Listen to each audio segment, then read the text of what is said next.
Buenos días, gracias por acompañarnos esta mañana. Antes de iniciar la charla, me presento.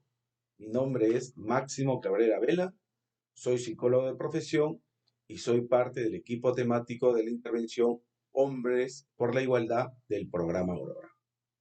El tema de hoy es las y los jóvenes también ganamos con la igualdad. Para eso empezaremos con las definiciones de sexo y de género. Yo les he traído esta lámina. ¿Me pueden decir qué ven? ¿Me pueden decir si es niño o niña? Probablemente no. Pero si les muestro esta lámina, me podrán decir quién es niño y quién es niña. Pues en esta imagen se muestran los genitales. Y eso me da pase para definir qué es sexo. Cuando hablamos de sexo, nos referimos a las características físicas y biológicas, anatómicas, que tenemos desde que nacemos y que distinguen lo que es un hombre y una mujer. Son universales. Esto quiere decir que en todas las culturas, en todas partes del mundo, existen estas mismas diferencias. Ahora nuevamente, te voy a presentar otra lámina. A ver, ¿me pueden decir qué características tendrá esta persona?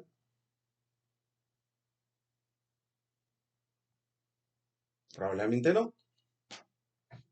Sin embargo, le muestro esta lámina, de seguro sabrán qué características tiene y tendrá esta persona.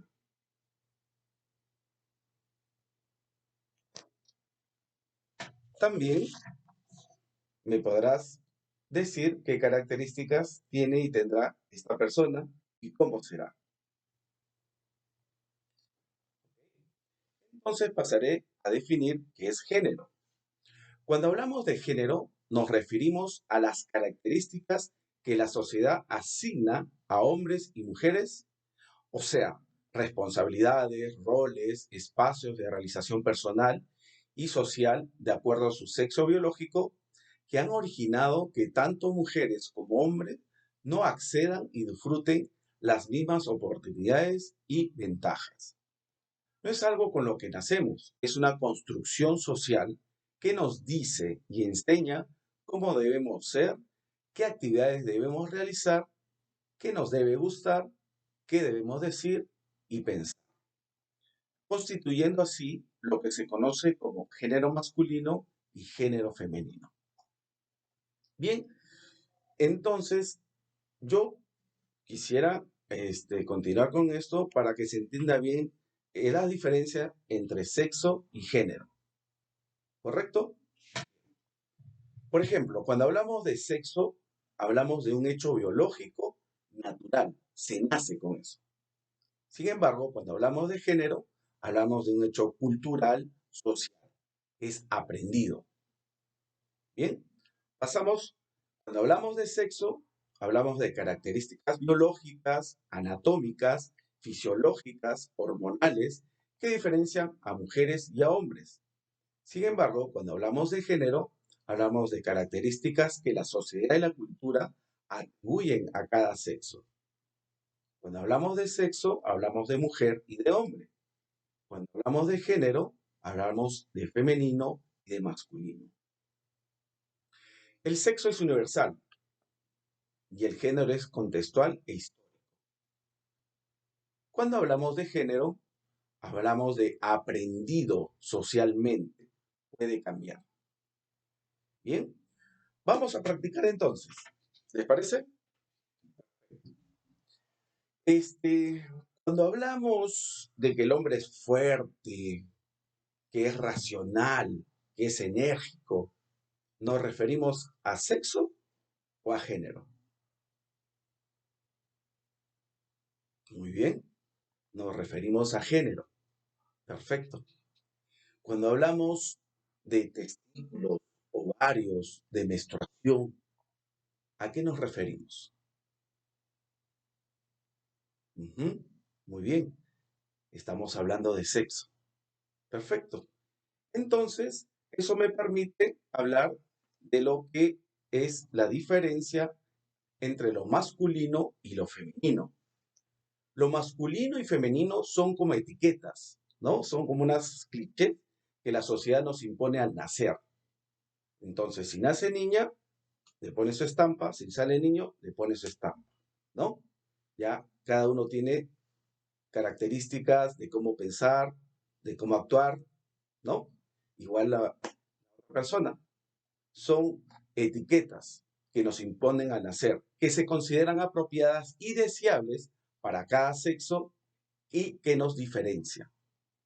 Desde que somos niños y niñas, estas etiquetas o estereotipos de género, que son un conjunto de ideas y mandatos con las que crecemos y aprendemos, nos hacen creer que tenemos diferencias naturales en nuestro comportamiento o personalidad.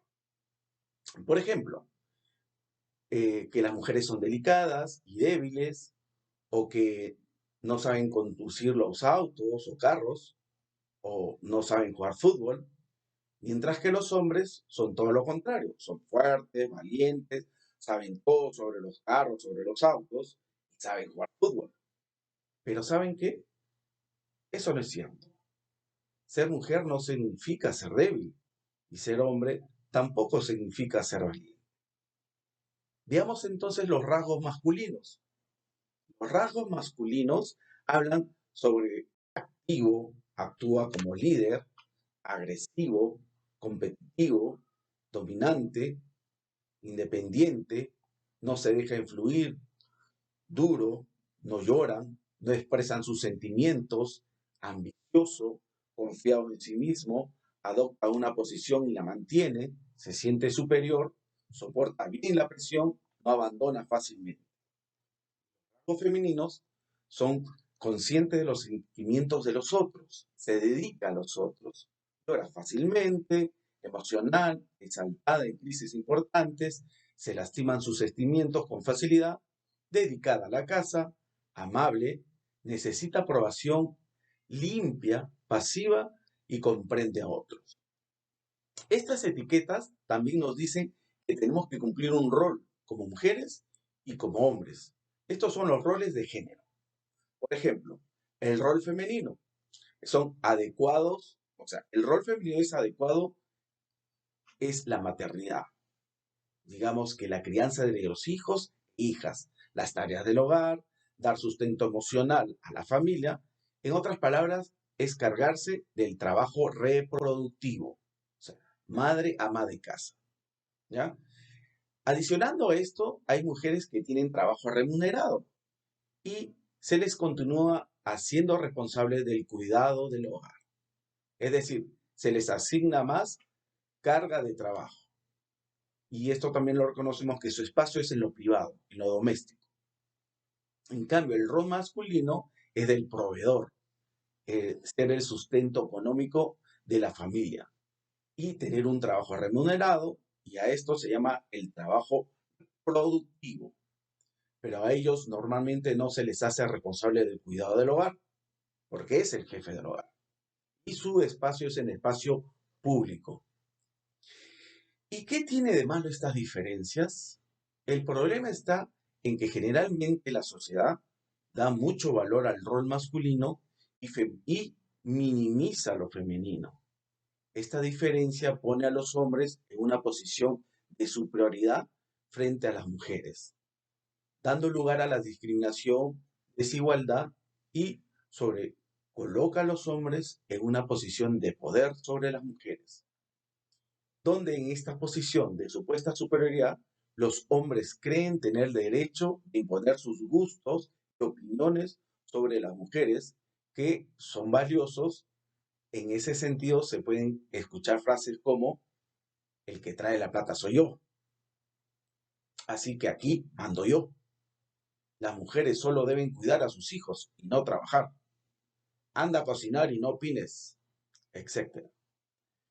Pueden creer tener control sobre sus parejas, cómo visten, a dónde salen, sus amistades, el dinero que gasta y si puede trabajar fuera de casa o no. Cuando las mujeres quieren tomar sus propias decisiones con todo el derecho y no aceptan estas imposiciones, la violencia es el instrumento útil para mantener su superioridad sobre ella. Bien, ahora vamos a hablar sobre corresponsabilidad doméstica. Pero antes quiero mostrarles esta imagen.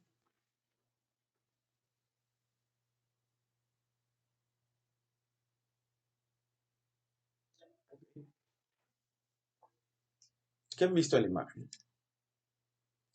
Ese familiar quien generalmente realiza las tareas domésticas. Pues las tareas domésticas aún tienen nombre de mujer. Es el trabajo invisible y oculto que no se remunera, mayormente realizado por las mujeres.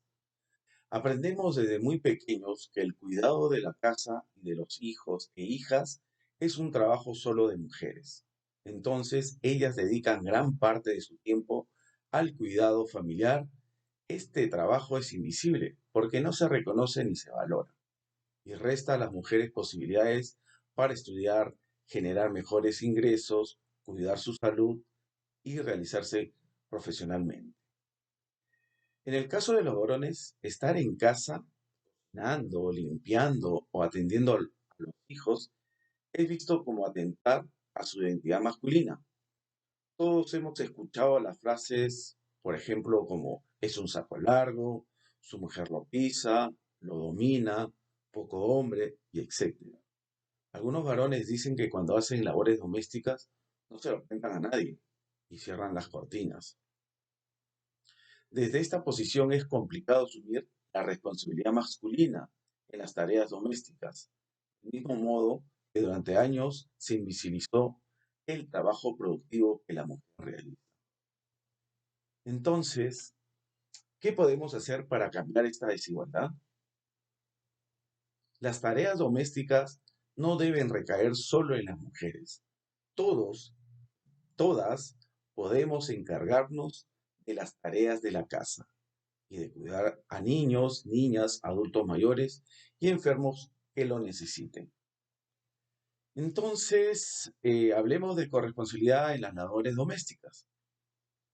Es muy común que si un hombre o una mujer quieren hacer algo distinto a lo establecido, sea juzgado o juzgada por las demás personas. Pero no tengamos miedo, seamos valientes y enfrentemos a estos estereotipos. Rompamos los moldes y elijamos libremente lo que queramos hacer, decir, sentir y vivir.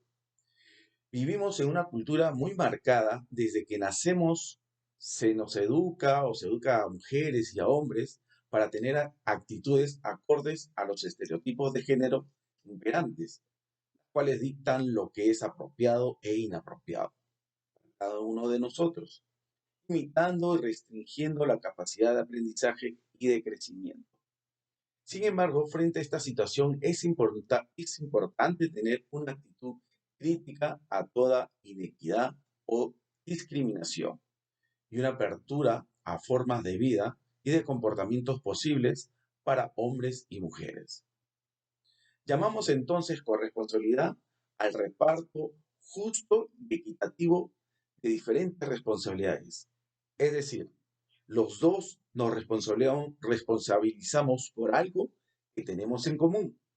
Esto fomentará una vida sana y equilibrada en el ámbito familiar. O sea, para que atribuir género a tareas que son neutras. ¿Quién lava? ¿Quién compra? ¿Quién prepara la comida? Las tareas de la casa no tienen género. Se tiene que repartir del modo más equitativo. De este modo se van transformando las normas sociales. Hoy esta situación viene cambiando hacia un modelo más equitativo, responsable e igualitario. Favorece a que los hombres se involucren y se comprometan más en las tareas domésticas, la salud, la educación y la recreación de las niñas, los niños y los adolescentes que tenemos a nuestro cuidado. Reconocemos que todo ello impacta positivamente en el bienestar familiar. ¿Y qué beneficios nos trae participar activamente en la vida doméstica? Pues bueno, en la niñez, los niños y niñas serán más disciplinados, y esto les ayudará a seguir las normas, serán más autónomos e independientes, podrán expresar sus sentimientos y a pedir ayuda, podrán atender sus propias necesidades domésticas, instalándose en ellos hábitos, como por ejemplo, cama, ordenar sus juguetes, vestirse solos. En los adolescentes se estimula la capacidad de colaboración, que se sienta que forman parte de un equipo, es el sentido de pertenecer a un grupo, se estimula y refuerza el sentido de la organización. Tendrán mejor convivencia entre hermanos y hermanas, el contacto y expresión de las emociones serán auténticas, adecuadas, armoniosas, desarrollando una mejor salud. ¿Y qué ideas? Le comparto algunas ideas para una corresponsabilidad saludable. Tener un plan para organizarse equitativamente y ponerlo en práctica. Realizar un cronograma donde puedan describir las necesidades y actividades de la casa. Puede ser una agenda, ¿no? Tomando en cuenta la participación de toda la familia. Distribución equitativa de las tareas domésticas y de cuidados entre todas y todos. Promover que cada persona se haga responsable de recoger y ordenar sus propias cosas y dividirse las tareas comunes. Según nuestras capacidades y ciclo de vida, tenemos la responsabilidad de asumir actividades que se nos han asignado. Eliminar la palabra ayudo, pues si lo mencionan, estoy atribuyendo esa responsabilidad a la otra persona. Es decir, si estoy de ganas o si estoy de buen humor y soy buena gente, apoyo. La palabra correcta es hacerme cargo de lo que me corresponde. Esto es un ejemplo activo del respeto y la equidad que debe existir en la dinámica familiar, lo cual requiere de nuestra voluntad para cuestionar normas sociales, romper con estereotipos de géneros o etiquetas que se asignan a hombres y mujeres, y crecer en el respeto por los demás, implicando también reflexionar permanentemente sobre nuestro actuar. Este proceso de reflexión, además, nos brindará satisfacciones y bienestar personal y familiar. Seremos más felices, pero sobre todo hará que los niños y niñas y adolescentes que tenemos a nuestro cuidado crezcan en un entorno democrático y saludable, para lo cual fomentará mejores ciudadanos y ciudadanas. Bien, aquí me comparten algunas preguntas ya para este bloque final de la charla. Y bueno, dice, ¿a qué se refiere el término micromachismos y cómo se manifiesta en la juventud? Bien, los micromachismos o también llamadas microviolencias son prácticas muy sutiles, digamos imperceptibles, con las que los varones intentan imponer en las mujeres sus propias razones, deseos e intereses en la vida cotidiana. Y están naturalizados, y nos cuesta verlos. Casi siempre pasan desapercibidos, son socialmente aceptados. Son, por ejemplo, como los microbios que suelen verse por microscopio, pero en realidad no son así. Están tan normalizados que se nos escapa de la vista. Podemos tener ejemplos de que tienen que estar alertas las jóvenes. Pues claro, eh, él elige el mejor lugar para ver un programa, por ejemplo, ¿no? No comparte o se adueña del control remoto de la TV, siempre decide a dónde ir, por ejemplo, al cine, al teatro, a dónde ir a comer, etcétera. Utiliza el celular como preocupación, que no le envíen mensajes amenazantes, es lo que nosotros reconocemos como el control oculto, ¿no? Luego, o también el intercambio de contraseñas del Facebook, ¿no? Como una prueba de confianza. Y también hay otra forma sutil que es pedir que compartas tu ubicación con el celular para confirmar si estás en el sitio que has dicho que estás. Mm, Otra forma sutil, eh, también tenemos cuando te pide que actualices tu estado de Facebook para poner que tienes una relación con él. Ujú. Estar alertas. Por ejemplo, él está sentado esperando que le lleven la comida a la mesa porque menciona a ella le gusta hacerlo, ¿no?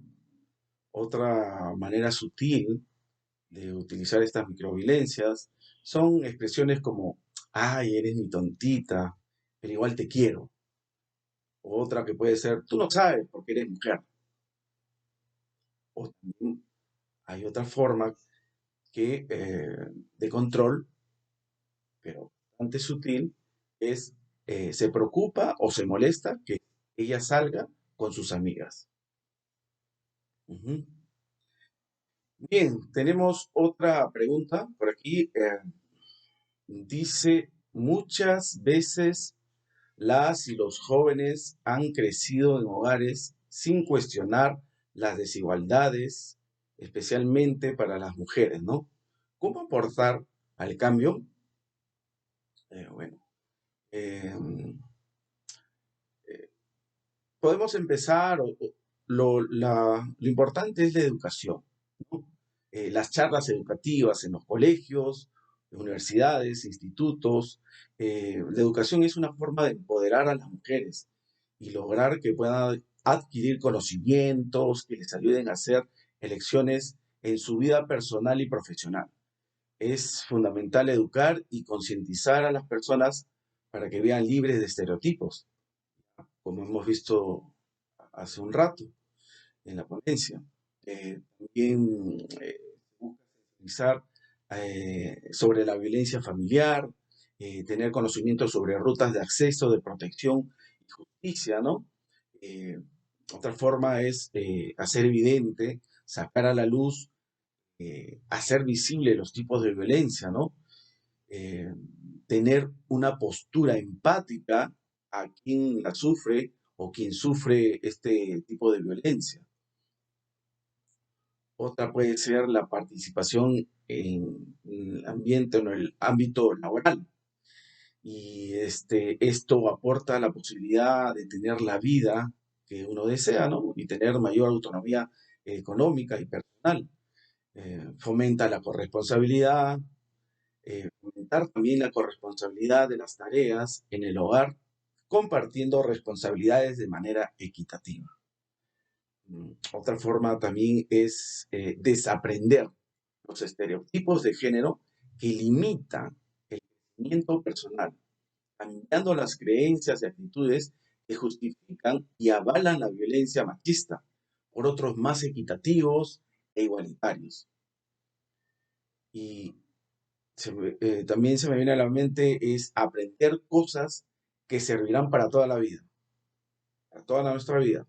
Por ejemplo, reparar algo, cocinar, lavar, hacer la lista del mercado, cuidar a otras personas, cuidar de las mascotas, cuidar de las plantas, etcétera, ¿no? Luego me pasan una última pregunta.